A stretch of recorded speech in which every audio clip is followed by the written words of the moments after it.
Nathan Zegura here at FirstEnergy Stadium, where the Browns have beaten the Houston Texans 10-7 and rode the win to a big win.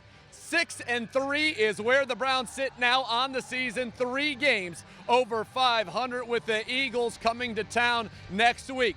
Now, this one wasn't always pretty. The elements caused a delay at the start of the game. It was hailing on my head. Golf balls were falling from the sky. They postponed the start of the game for about a half hour.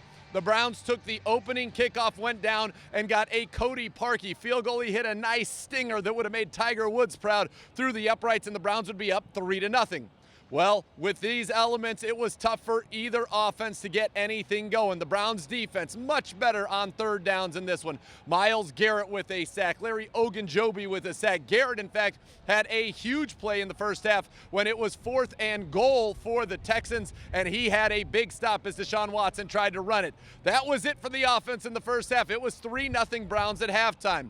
In the second half, Nick Chubb, he was welcomed back with open arms by his teammates, and he started to get going. The Browns had a drive in the third quarter that really was just kind of all Chubb. Into the fourth quarter, he would end up scoring a touchdown on that drive, rushing to the left, cutting back away from J.J. Watt, a great block from Donovan Peoples-Jones, and he was in, and it was 10-0 Browns early in the fourth. And in this weather, especially with the Texans going into the wind, it seemed like they had it. Well, Deshaun Watson had one more miracle play. He almost was sacked on a long third down, threw up a prayer, and it was answered. The Texans would ultimately go 90 yards and score when he found former Brown Pharaoh Brown from 16 yards out for the touchdown. It was 10-7. The Browns were going to get the ball back with about 5 minutes to go. On the ensuing kickoff, Donovan Peoples-Jones, he muffed the kickoff. The Browns would have to start it around their own 3-yard line. A couple of Kareem Hunt runs. They got a third down conversion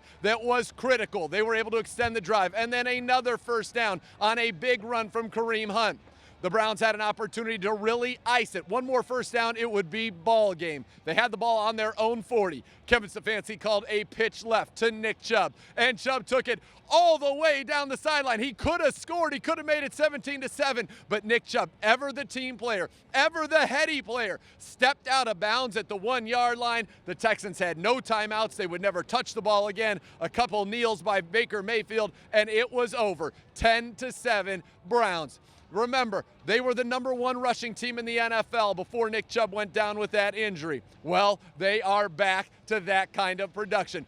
Both Kareem Hunt and Nick Chubb over 100 yards rushing in this one. 19 carries for 126 yards and a touchdown for Chubb, who averaged 6.6, none bigger than the 59-yarder to ice it. But Kareem Hunt, he ran hard as well. 19 carries, 104 yards of his own. That's 230 yards from the best running back tandem in the NFL, one that ran the Browns to victory on a low-scoring, difficult day in the elements here on the shores of Lake Erie. 6-3, that's where your Browns stand, right in the mix in the AFC playoff picture where they needed to be.